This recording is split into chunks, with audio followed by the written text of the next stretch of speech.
Now is the time for Saint Joseph. Good day, brothers and sisters. My name is Brother Jepoy Meneses, and I'll be talking about Saint Joseph, a father like no other. But before we start, I have a question for you. What is an ideal father for you? What are traits, values, or virtues that an ideal father should have? So I'll give you time to think. Kung meron kayong tatay that's, you can say, an ideal, ano yung mga katangian na meron siya? So why did I ask that? Because we will talk about a father like no other, and that is Saint Joseph. And we will talk about him in the special year of Saint Joseph. But before we start, a little bit of a background.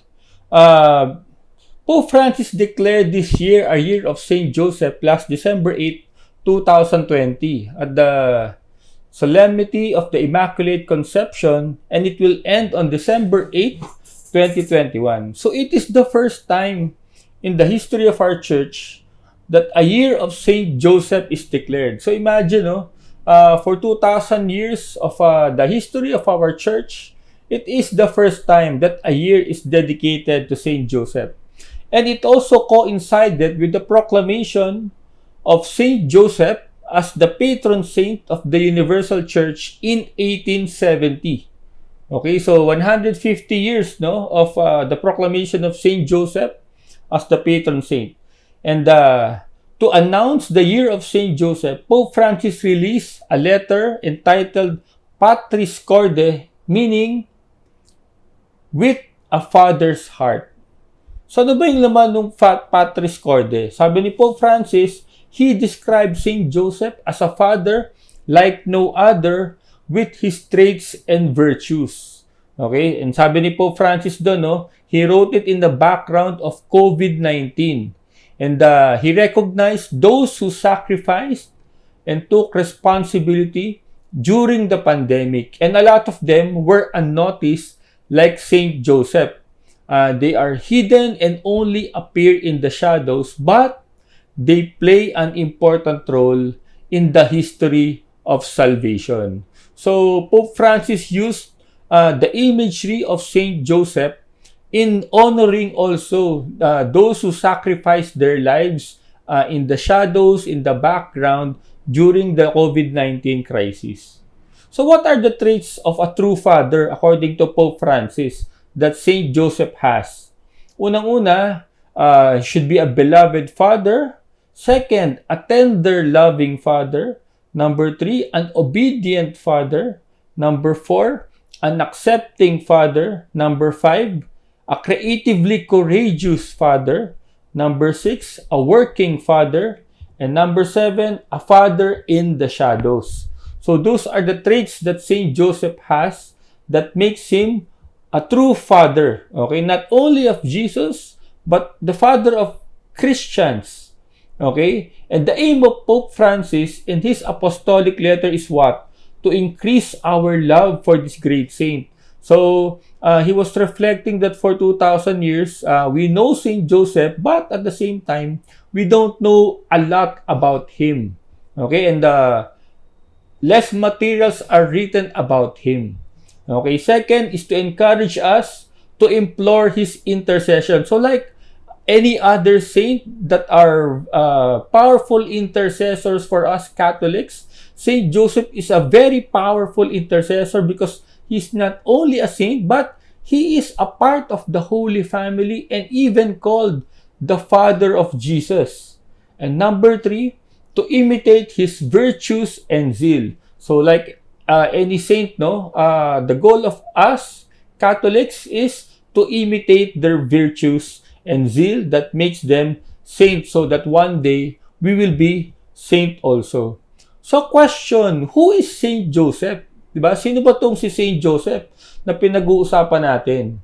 Okay, I have a question for you. What is Saint Joseph's famous line in the Bible? I'll give you time to look for it. So if you have your Bibles with you, please browse the pages and look for the famous line of Saint Joseph.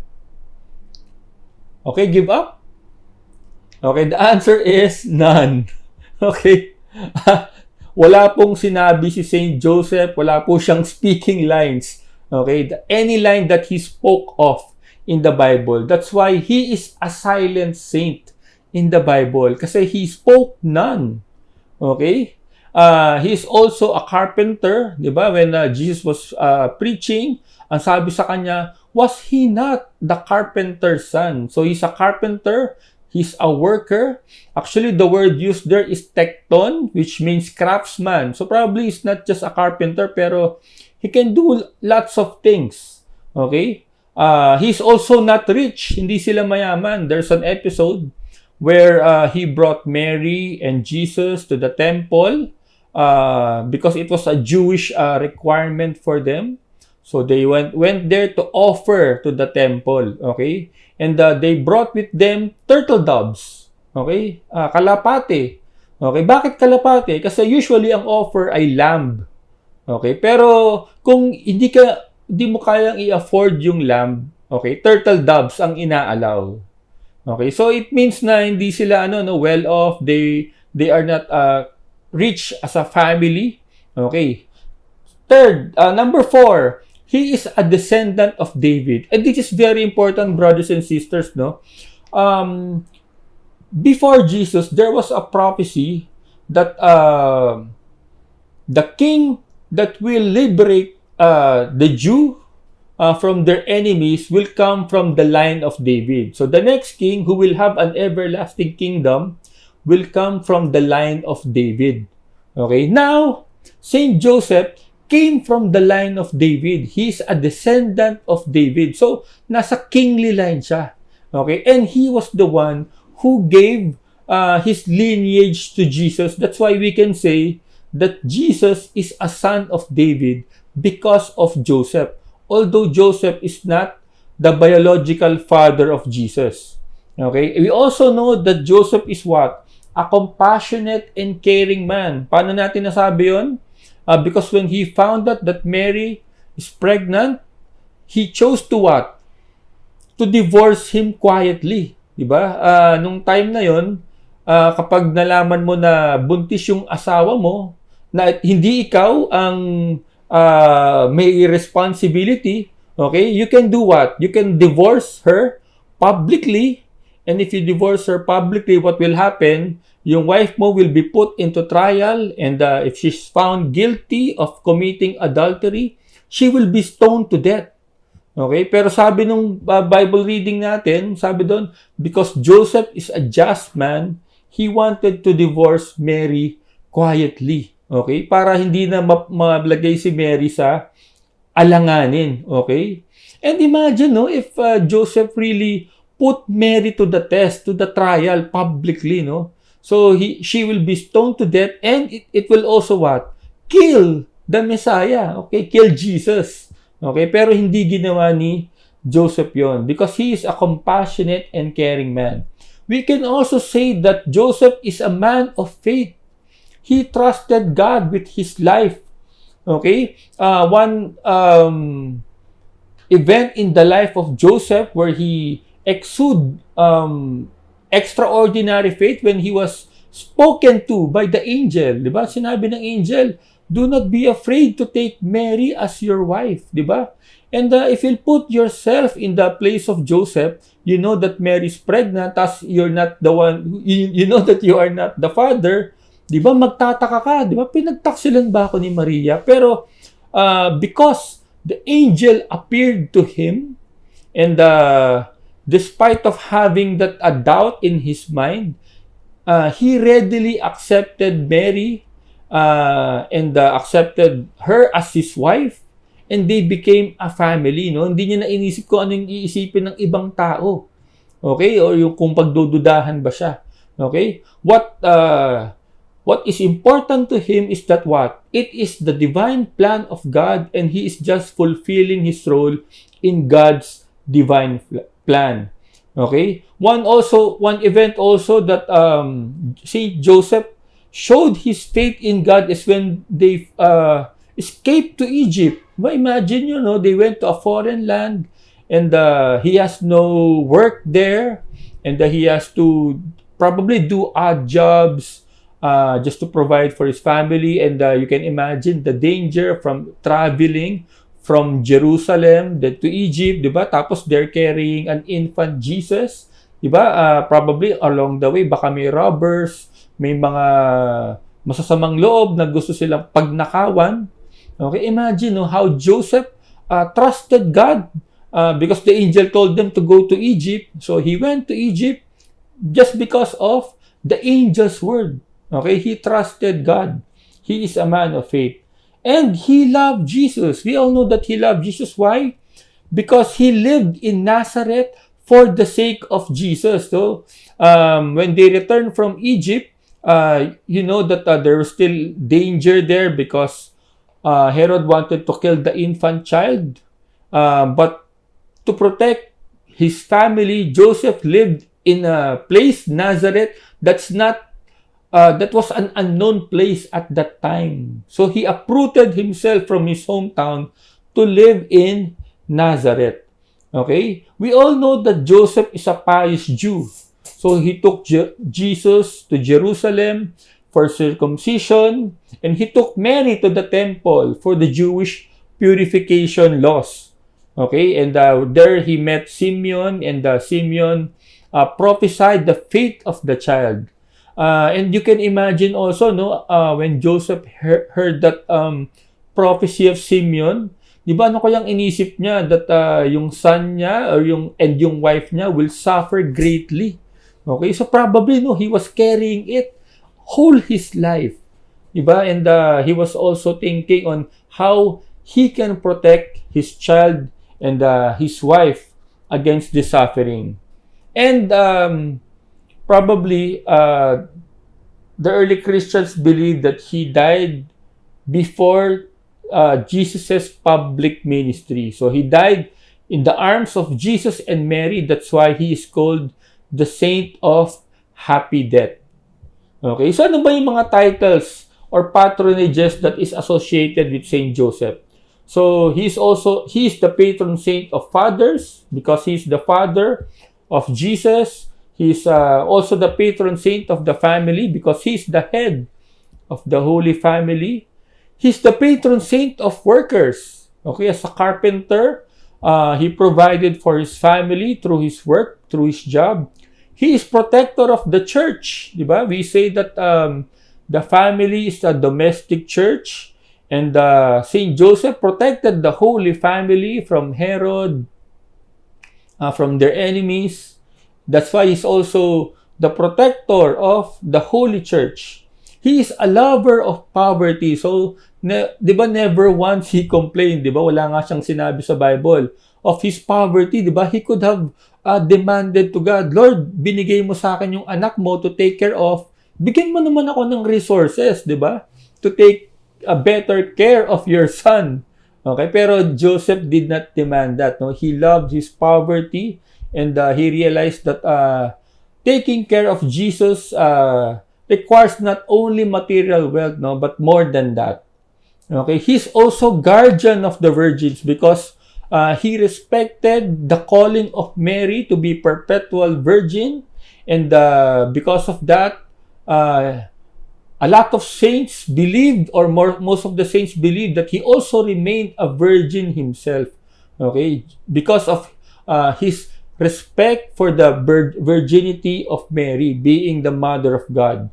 He is the patron saint of the dying because, again, what I've said a while ago, he died in the arms of Mary and Jesus. And last, and my personal favorite, he is the terror of demons. Okay, paano naging terror of demons si Saint Joseph?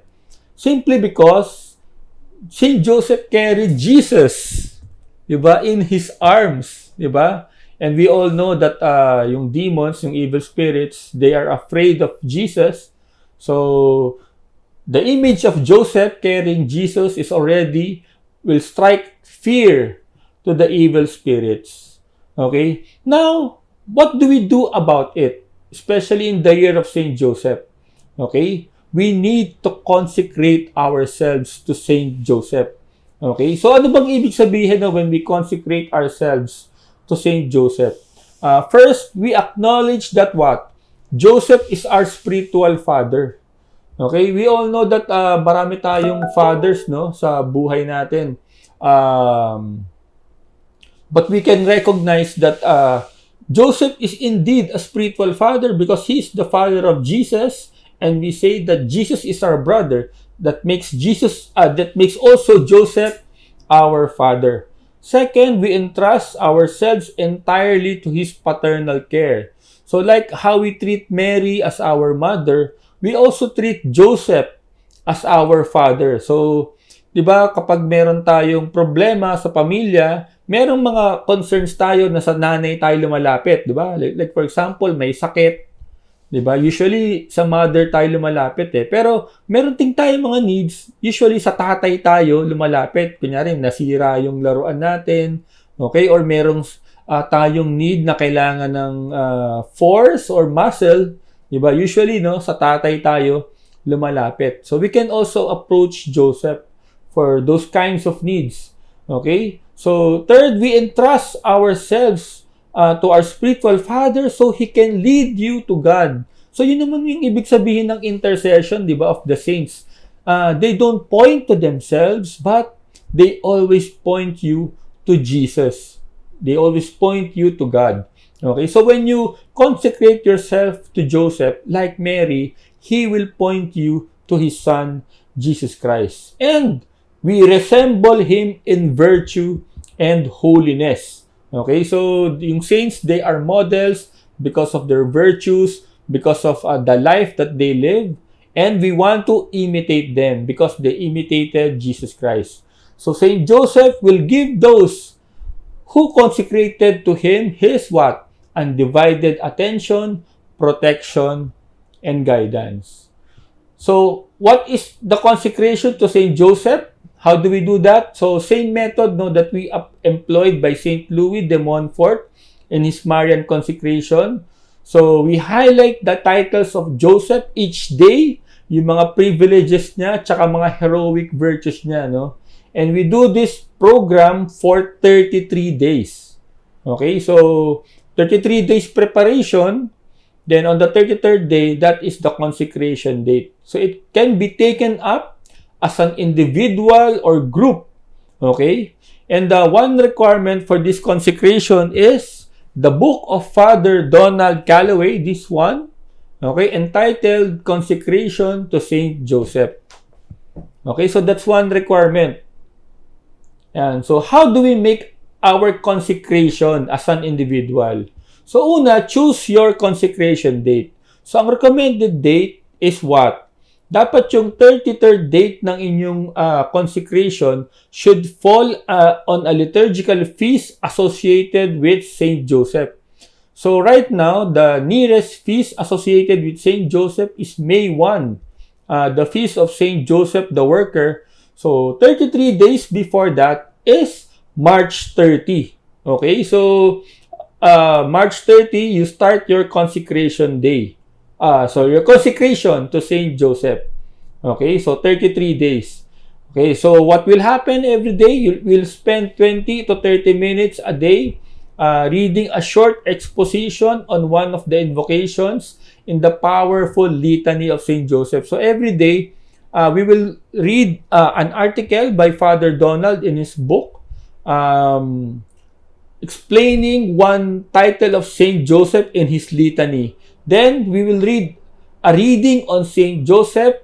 Then we will end each day by reciting the litany to Saint Joseph. Now, if you miss a day, you can make it up and continue your preparation. Okay? So kapag nakamiss ka ng isang araw, pwedeng the next day, pwedeng dalawa yung basahin mo. Pero for me personally, no, don't miss a day. Diba? Make it your commitment. Diba? Assign a time or set a time where you will be in a quiet mood so that you can read the book and pray with Saint Joseph. Then on the day of the consecration, yung 33rd day, that's May 1, feel free to use whichever act of consecration you like best. You can make up your own if you like. So in the book also, maraming prayers about consecration to Saint Joseph. Pwede kang pumili ng isa doon to end the consecration. Okay? So, we are also inviting you, brothers and sisters, to do it as a group. Okay? The Live Christ, Share Christ movement and the Cool Catholics will start a consecration to Saint Joseph starting March 30 and ending on May 1, the feast of Saint Joseph the Worker. So what will happen is every week we will feature different titles of Saint Joseph and how the pillars of LCSC and Cool Catholics live them out. So brothers and sisters, hope we see you in the consecration group, and ite ad Joseph, go to Joseph, our spiritual father. Thank you very much.